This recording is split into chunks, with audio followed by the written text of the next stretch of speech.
तो आपके सामने ये 10 नंबर का क्वेश्चन है प्रोबेबिलिटी की एक्सरसाइज 14.1 का, ठीक है। और क्वेश्चन को समझते हैं, ठीक है, 1 बाय 1 करके क्वेश्चन को समझते हैं। अब पिगी बैंक कंटेन 150 पैसे कॉइन, मतलब 50 पैसे कॉइन कितने हैं, 100 है। इसका मतलब ये हुआ 150 पैसे कॉइन्स हैं, 50 ऐसे हैं 1 रुपीज के कॉइन, 20 जो है वो 2 रुपीज के कॉइन है, ठीक है, एंड 10 ऐसे हैं 5 रुपीज के कॉइन। समझ में आ रहा है? मतलब 100 जो है वो क्या है, 50 पैसे के कॉइन्स हैं। उसके बाद से 50 ऐसे हैं जो 1 रुपीज के रुपीज है, रुपीज 1 कॉइन्स है। उसके बाद से 20 ऐसे हैं जो 2 रुपीज के कॉइन है, ठीक है, और 10 ऐसे हैं जो रुपीज 5 के कॉइन्स है, ठीक है। 5 रुपीज कॉइन्स 10 है, 2 रुपीज कॉइन्स 20 है, 1 रुपीज कॉइन 50 है और 50 पैसे कॉइन्स 100 है। मतलब बहुत पुराने जमाने की बात हो रही है, ठीक है। हमारे से बहुत पहले जब 50 पैसे चलते थे, 25 पैसे चलते थे, 10 पैसे चलते थे, ठीक है, तब उस टाइम पे वही मिलता था, ठीक है, पॉकेट मनी वही मिलती थी। 10 पैसे मिलते थे, 20 पैसे मिलते थे, और लंच का टाइम होता था तो वही हम लोग बराबर हमारे इधर मिलता था, घुगनी मिलता था, ठीक है। आप लोगों को नहीं पता होगा क्या होता है, वटाना का बनता है, वो मस्त बनता है, ठीक है। तो आपके सामने ये है, ठीक है, किसमें है, पिगी बैंक। गुल्लक पता है ना, गुल्लक को भी पिगी बैंक बोलते हैं, ठीक है, गुल्लक को ही पिगी बैंक बोलते हैं। हमारे लिए बच्चों के लिए जो बैंक होता है ना वो है गुल्लक, ठीक है। अब आपके सामने उस गुल्लक में ये है, ठीक है, 50 पैसे की कॉइन कितने हैं, 100 है, 1 रुपए की कॉइन कितने हैं, 50 है, 2 रुपीज की कॉइन 20 है, 5 रुपीज की कॉइन 10 है, ठीक है। अब कह रहा है आगे देखना, if it is equally likely that one of the coin will fall out when the bank is turn up down. मतलब क्या होता था, उसको निकालने के लिए हम लोग क्या करते थे, नुकीला चीज लेके उसमें से ऐसे निकालते थे। शायद आप लोगों ने नहीं किया होगा, ठीक है, अब तो एडवांस वर्जन है, डिजाइन के आते हैं, ठीक है। तो उसको ऐसे अगर डाउन करो तो कौन से कॉइन निकलने की प्रोबेबिलिटी है, ठीक है। तो वहां बोल रहा है, पहला क्वेश्चन बोला कि विल बी अ 50 पैसे कॉइन, एक 50 पैसे की कॉइन गिरने के चांसेस कितने हैं, प्रोबेबिलिटी कितनी है, समझ में आया।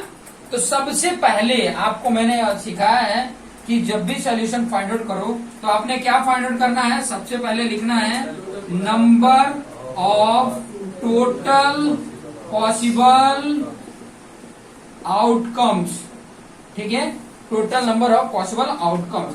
अब total number of possible outcomes हैं वो कितने हैं, यही होंगे, यही कॉइन है ना। तो 100 है, 50 है, 20 है, 10 है, 180 हो गया। टोटल कितना है ये, 180। तो कितने हो गए ये, 180 हो गए, क्लियर। अब पहले के लिए जो बात हो रही है किसकी, विल बी अ 50 पैसे कॉइन, विल बी अ 50 पैसे कॉइन। अब 50 पैसे कॉइन्स हैं तो उसके लिए हमें क्या फाइंड आउट करना है, नंबर ऑफ फेवरेबल आउटकम। क्या चाहिए मुझे, नंबर ऑफ फेवरेबल आउटकम्स। अब 50 पैसे वाले कॉइन कितने हैं, 100 हैं, तो यही होगा हमारा 100 है ना। उस 100 में से कोई भी गिर सकता है, वो 100 के चांस है कि उनमें से कोई भी आ सकता है, क्लियर हो गया। तो प्रोबेबिलिटी इस इवेंट के लिए, ठीक है, 50 पैसे कॉइन्स ऐसे लिख सकते हो, 50 पैसे कॉइन्स की प्रोबेबिलिटी क्या होगी, number of favourable outcome divide by total possible outcome. 1 0 cancel, 10/18, और चाहो तो रिड्यूस कर सकते हो, 5/9 भी कर सकते हो। इतना लिख दोगे, ये आपका हो गया, पहले का आंसर हो गया। दूसरा जो बोला है ना वो क्या बोला है, विल नॉट बी और ₹5 कॉइन। क्या बोला, will not B a ₹5 coin, ठीक है।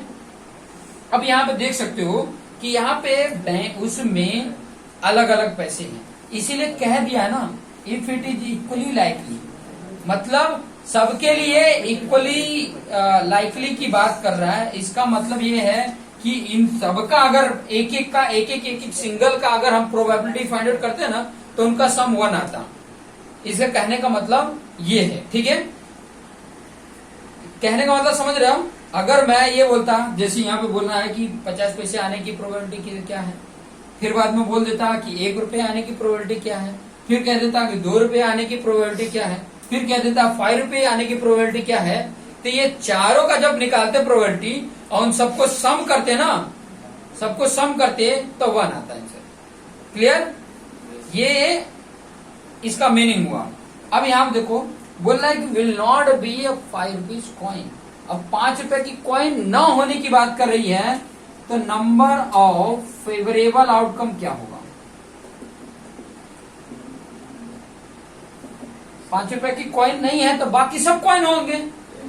तो 5 रुपए वाली कॉइन को छोड़ के कितने हैं? 2 रुपए वाली भी है, 1 रुपए वाली भी है और 50 पैसे वाली भी है। तो ये कितने हो गए?